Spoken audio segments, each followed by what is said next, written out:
Okay, so welcome back to another My Hero Academia Ultra Impact video. Today, I'm going to be showing you guys how I beat the Gran Torino USJ boss at the level 4 difficulty while also getting the 3-star condition. But before we get into the gameplay, I want to explain the team that I'm running.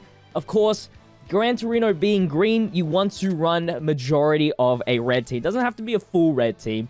This is pretty much the main meat of the team here. The 5th slot actually does not matter because you'll never see the 5th slot. If you see the 5th slot, your team is obviously too weak, or if you see the 5th slot, you're probably at turn 13 already. So yeah, that's one of the hardest things about the USJ boss fights, is that you only get 13 turns to do 1,000,000 damage.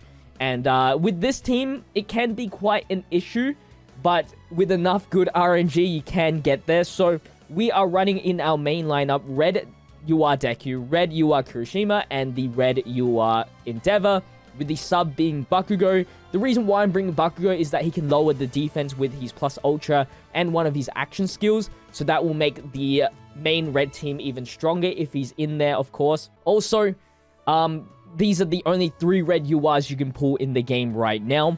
Kirishima is one of the most important characters to have, as well as red Deku. I think you can switch out red Endeavor if there's another red UR that comes out later on, because red Endeavor doesn't really impact the team as much as red Deku and red Kirishima. Red Kirishima is there for the taunt and the tanking. Gran Torino has this ability where he can double normal attack, which hurts quite a bit. So you want that taunt and you want that invincibility and damage reduction. Red Deku, you need to keep him as low as HP as possible to get max amounts of damage. At the end of the gameplay, you're going to see him doing like 80,000 damage, even if he gets a critical 99,000 damage. So he's an actual must-have. And Endeavor's just there for constant, like, decent damage, to say the very least. Now, you do want him to be at low HP as well, as he has reverse damage. Also, one last final thing, I just want to show you guys the progress that I've made with each UR character here. So with every single red UR character here, I have done their 6th table here, as you can tell by their art change, but I've done nothing more than the 6th table. And then for the purple table, the Deku has done the 3rd node. Each one has done the 3rd node, hence why their level is at 85. But I will say the Endeavor does have the 4th purple table done, and that doesn't really change too much. It just gives him a little extra power with his 2nd auto skill, which is like 5% extra power when he dropped underneath 50% HP. It doesn't really matter in this gameplay, but it does help just a tiny bit if you're like unlucky with criticals or something like that. But with that said, we'll go into the strats of, you know, the action skills and stuff in the gameplay, so we'll jump straight into it. Okay, so this is pre-recorded from last night. The friend that we're going to be bringing is the red UR Kirishima. He provides red types with a power boost of 20% plus, depending on which red Kirishima you pick out. I think this one only provides 20% power boost, but having double of those is going to be really good for Deku, our own Kirishima, and Endeavor. We're going to be using everybody's action skills, the taunt first turn with red Kirishima. Weirdly enough, I don't know what it is, but the attack patterns do change, I think maybe once a week with these USJ bosses, because usually, again, we use everybody's action skill for the skill chain to get everybody's plus ultra meter, because Gran Torino doesn't do his plus ultra until turn 8, but last week he was doing his plus ultra on turn 5, and that was actually making it a lot more harder, because the rotations of the skills cooldowns with Kirishima was annoyingly stupid, because when it hit the 5th turn for the Gran Torino's plus ultra, we didn't have our taunt ability up. But with this rotation where Gran Torino got his plus ultra on the 8th turn, we were able to conveniently get the taunt ability then and the invincibility with the plus ultra. Anyway, we got 73,000 critical damage with the Deku, and as you can see, his HP is really low. Luckily, we've got the Kirishima taunting again. That's why Kirishima and Deku are a must-have combo for your red team, as you can keep Deku's HP really low and still live.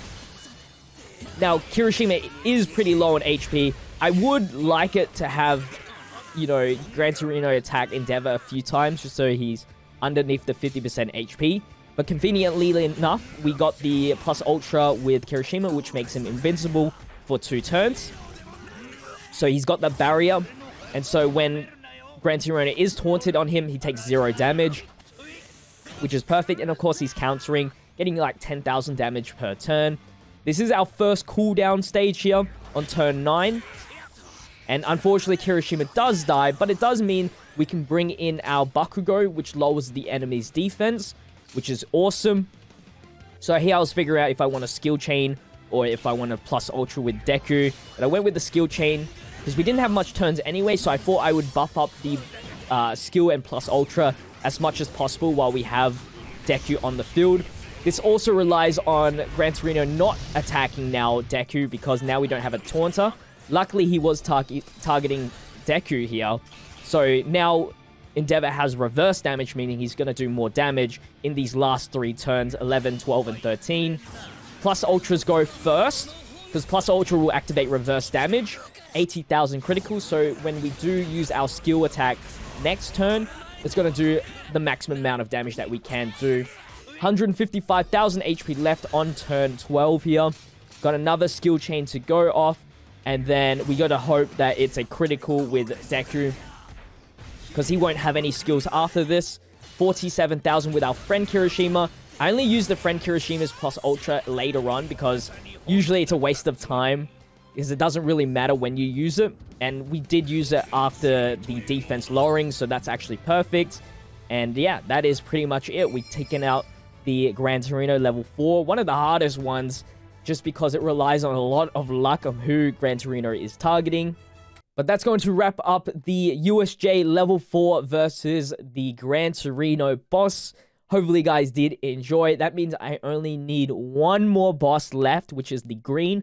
Hopefully, Yuwa Shinso, when he comes out, he's going to help me out. But anyway, if you guys did enjoy today's video, make sure to leave a like, comment, and subscribe to the channel. We have daily My Hero Academia Ultra Impact videos on this channel, so make sure you have the notification bell on so you don't miss out on that daily content.